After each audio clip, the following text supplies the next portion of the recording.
At last meeting, we were able to balance different redox reactions in both acidic and basic medium using what we call the ion electron method. Okay. Now, today, let's discuss further where we find these types of electrons. Okay. So redox reactions are chemical reactions which contains both the reduction and the oxidation half reactions. Okay, and there are two types of cells or electrochemical cells where we can ideally simulate this reaction. One would be your so-called galvanic cell, and the other one would be your electrolytic cell. And I want you to look at the circuit of each of these cells and the different elements present. So how do these two cells differ from each other? What is present in one that makes it distinct from the other? Alright?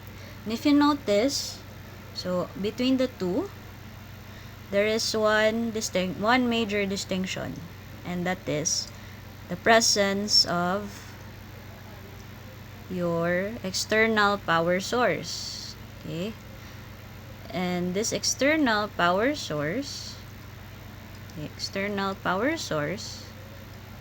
implies that electrolytic cell or electrolytic cell needs external power source for the redox reaction to happen.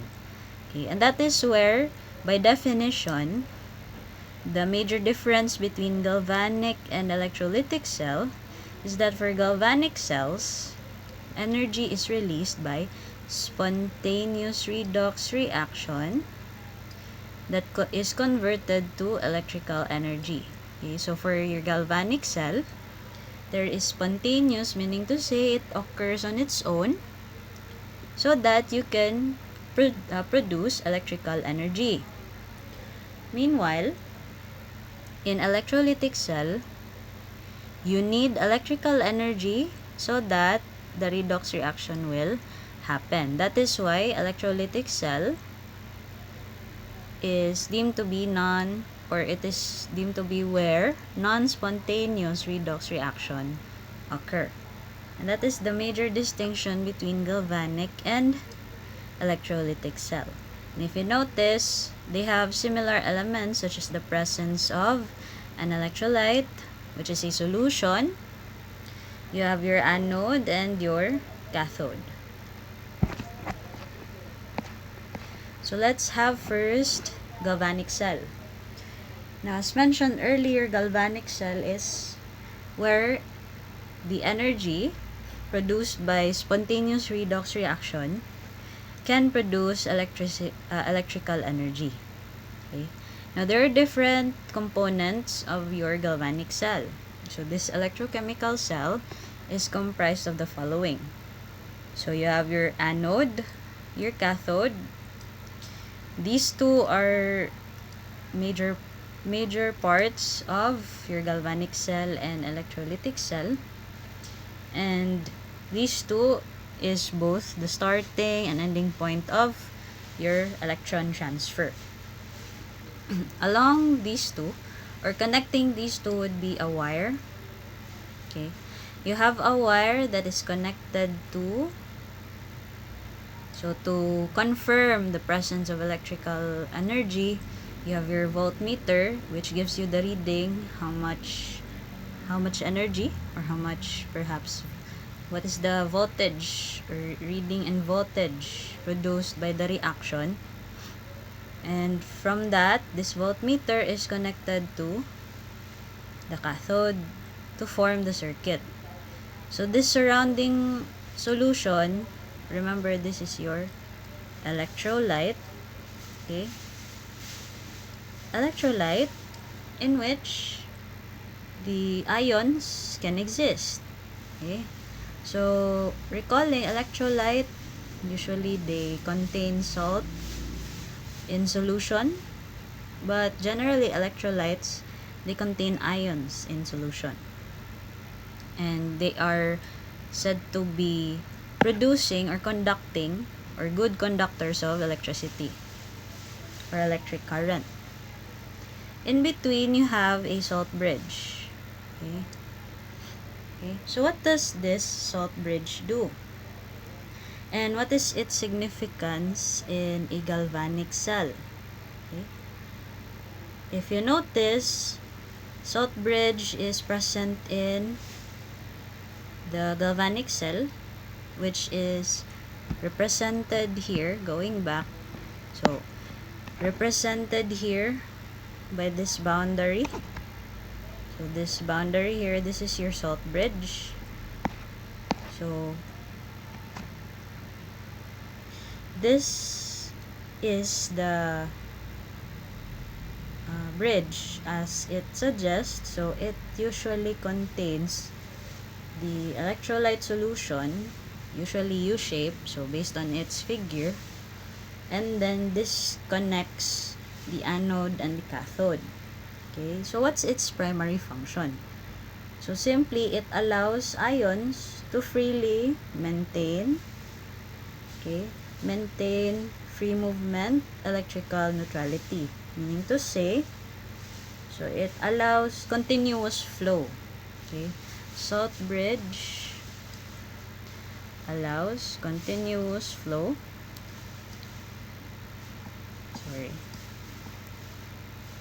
So it allows, let me change the color.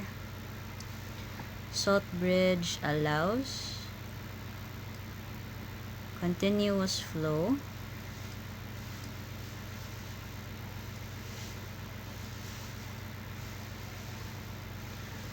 of the ions which are present here in your both in anode and the cathode. Okay.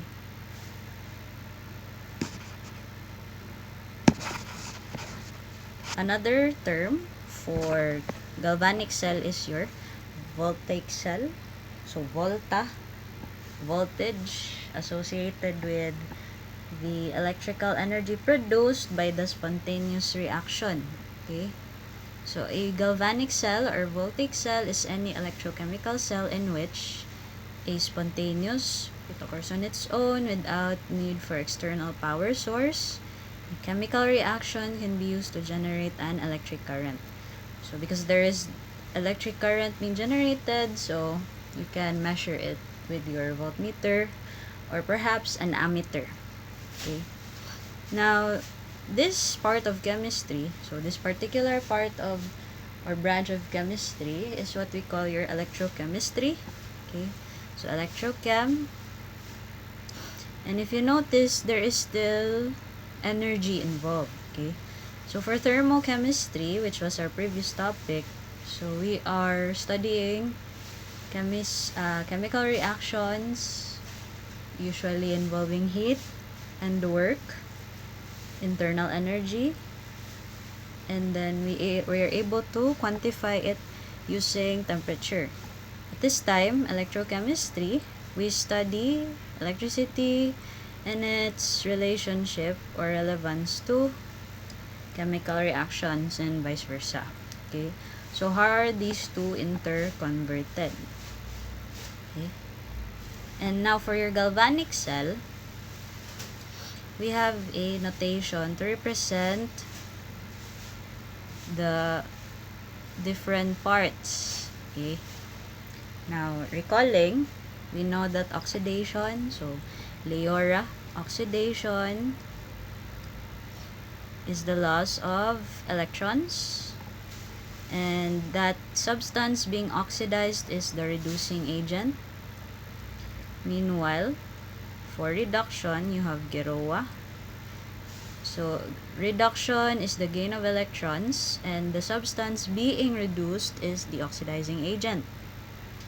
And in cell notation, there is another mnemonic to help you remember where does the half reaction occur. So, we have anoxy, and then you have take note of the double line, and then you have, sige, let's have red cat. Okay, so anoxy red cat, and the oxidation half reaction occurs at the anode, while the reduction half reaction occurs at the cathode. Okay, so the cell notation looks like this. You have here the substance found at the anode, followed by a phase boundary. So if you have a single line, this simply implies this is a phase boundary. So what do we mean by phase boundary?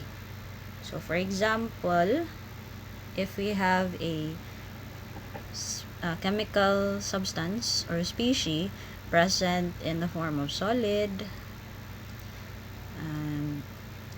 or in ionic form, so this phase boundary gives you the idea that that is the same.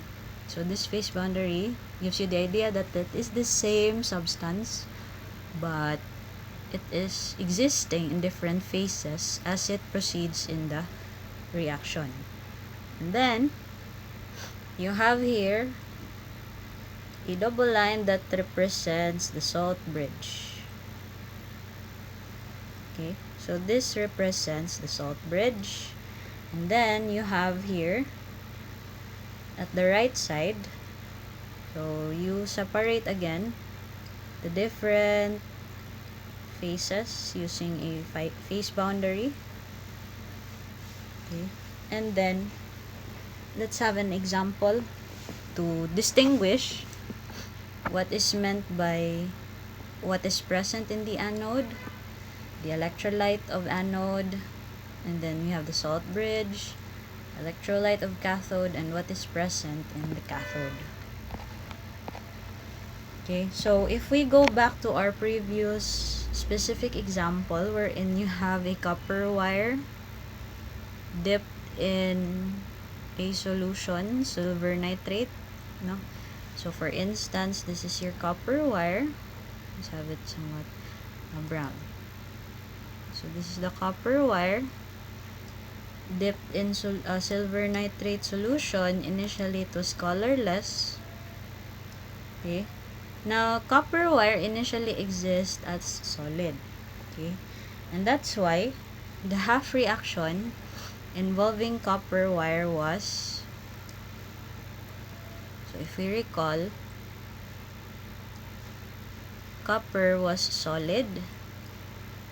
Okay, and then you have silver nitrate, and silver nitrate contains silver ions. Now if you have a notation having subscript AQ, so diba this gives you the idea it is in solution. Okay, so particularly AQ is represented or representing or somewhat abbreviating the word aqueous, meaning to say it is in solution. And then from silver ions, so what happened to our solution? So first, the color changed. So from colorless, it became blue. That is because of the change. So from copper wire, so you form copper 2 ions in solution, and the silver ions in your silver nitrate, so there is a formation of your white precipitate. Okay, so let's go back to the example here. Okay, so this is the one I am talking about. Okay, so from colorless became blue, and then your copper wire is now coated with white precipitate because of the silver ions. Okay, so there is crystallization of silver metal. Okay, and this is your reaction, half reactions. And then we were able to balance this, resulting to balancing electrons, okay? And so from these half reactions, so this is oxidation, this is reduction, diba? So we write the cell notation. So since copper is being oxidized, it should be found in the anode, okay? And at the same time, copper is so the copper wire is the reducing agent. Meanwhile, it was transformed from solid to ion. So we have here copper 2 ions in solution, and the assumed concentration is 1 molar or 1 mole per liter. Okay, so this is the concentration. So usually it's given, sometimes it's assumed, it depends on the reaction. Now, we have placed a single line because we have a solid here, we have here ion in solution, so we divide, so there is a phase boundary. Then we have your salt bridge. We proceed with the reduction half reaction, beginning with silver ions present in silver nitrate. So it is in solution, still assumed concentration of 1 molar. And since it's been reduced to silver metal, the one that formed around the copper wire, the white precipitate, so we have here silver solid phase, okay? And we separate these two using your phase boundary, okay? So again, oxidation occurs at the left, so anode. Reduction occurs at this, for galvanic cell, at the right, so cathode. And silver ion here is your oxidizing agent, okay? So oxidizing agent, because it is the substance being reduced. Let's have another example. So this was the one we balanced last time. We have iron 2 forming iron 3, and we have permanganate forming manganese 2. So let's try to determine or recall which one is oxidation, which one is reduction. Starting with iron. So since these are all ions, so we can, let's just say they have the same concentration more or less. So let's disregard the concentration first. So from iron 2 plus, okay, so this is in solution. We have iron 3, and then still in solution, okay? And since we have positive 2 at the reactant, positive 3 at the product, so meaning to say we'll be adding electrons here. For permanganate, we have permanganate at reactant forming manganese 2. Okay. Since we have oxygen here, and here the oxygen is gone, or it's been removed from, or detached from your manganese ion, so this can confirm that this is reduction, okay? And this one is oxidation.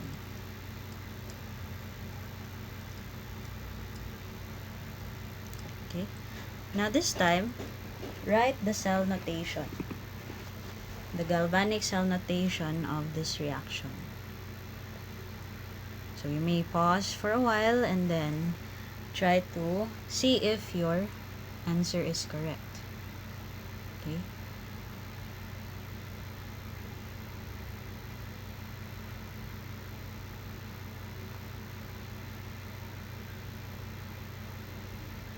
And then don't forget to have your salt bridge and your phase boundary if necessary. Okay.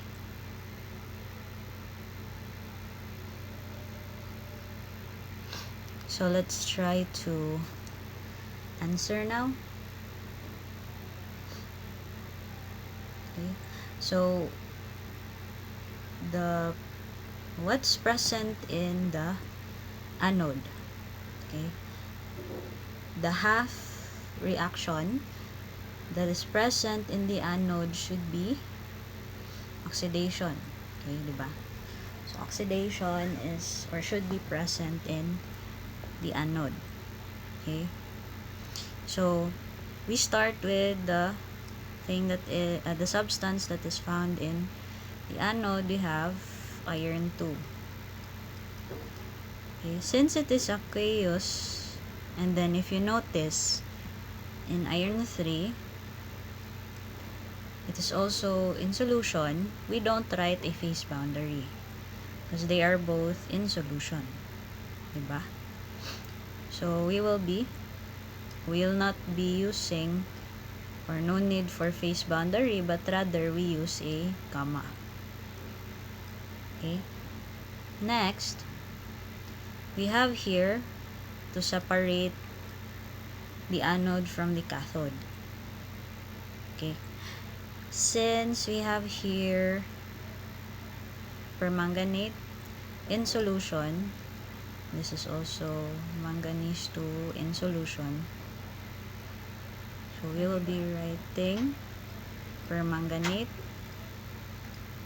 gamma again, then manganese 2. Now what's left or what's missing? This is where your balancing redox come in. So you will simply add gamma again.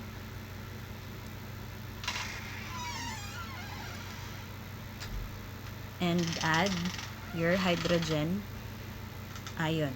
So where did this hydrogen ion come from? Okay. So this was from your balancing exercise from previous. So we recall that to balance oxygen, we add water. To balance hydrogen, we add your hydrogen proton. Okay.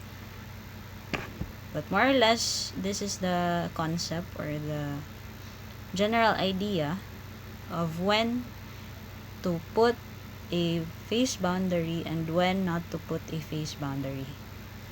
Okay. So this is the cell notation for this example. But generally, we deal less with these forms. So usually in more concrete examples, there is always a change in phase from reactant to product. Okay. Such as these following examples here, wherein we have here different or the following oxidation reduction reactions, wherein the reactant may be solid and it forms ions in solution, or it is initially a solution and it forms precipitate. Okay. So if you want to practice, you may pause, but let's answer.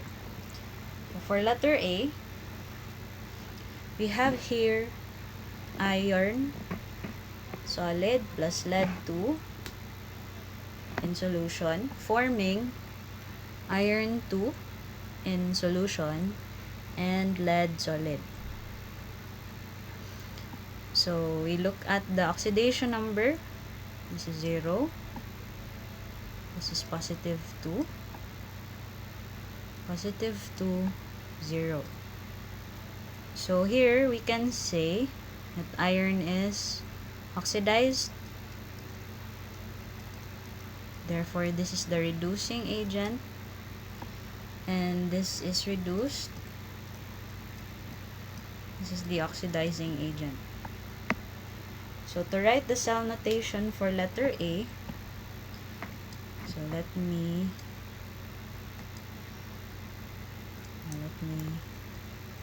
paint this in white. Let's the assumption is, the assumption is that ions are in 1 molar solution. Meaning to say the concentration is 1 molar or 1 mole per liter. So let's have letter A. So remember that the oxidized substance is found at the anode and the reduced substance is found at the cathode.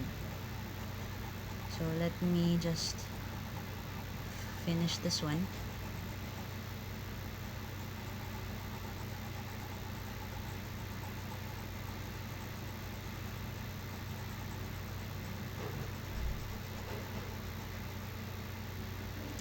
So letter A, we see a change in phase, right? So meaning to say there is a need to use phase boundary. Let's use green. So for letter A, at the anode we have iron. Since we have solid to ion in solution, phase boundary, and we have iron 2. By the way, some references may write it in this manner or could be like this, so they are the same. They mean the same thing. And then we have your salt bridge. So 2 lines. And then the substance found at the cathode, we have your lead, the electrolyte, so lead 2 in solution, phase boundary, lead solid. Now this is now your galvanic cell notation for letter A. For letter B, so let's do the same. We have here, oh by the way, for the concentration, it's been specified no na it is in 1 molar solution. So let's include the concentration.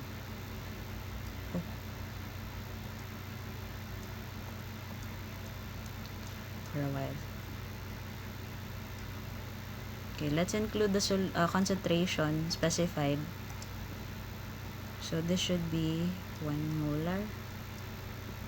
And then salt bridge.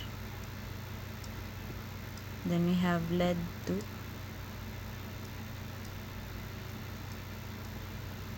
Then we have 1 molar. Phase boundary, lead solid. That's for letter A. Then for letter B, so let's look at the oxidation number. Copper, positive 2. This is 0, 0, positive 2. So what will be in the anode? So the one in the anode will be magnesium. So this is oxidized. So this is your reducing agent. This one is reduced. This is your oxidizing agent. So we write the notation. So we have magnesium, phase boundary, forming magnesium 2, chaos, 1 molar. And we have salt bridge, and then we have here copper 2 in solution, 1 molar. Phase boundary, copper solid. That's for number 2. Lastly, letter C. So let's look at the oxidation number. Iron, positive 2. Cobalt is 0. Then positive 2, iron solid 0. So this is reduced. oxidizing agent. This oxidized. I can't write here anymore. So this one, let me just zoom in. So this one is oxidized, reducing agent. And then we write the cell notation. We have cobalt. Cobalt in the anode, forming cobalt 2 in solution, 1 molar. Salt bridge. Then we have iron 2 in solution, 1 molar. Phase boundary, iron solid. And that's it.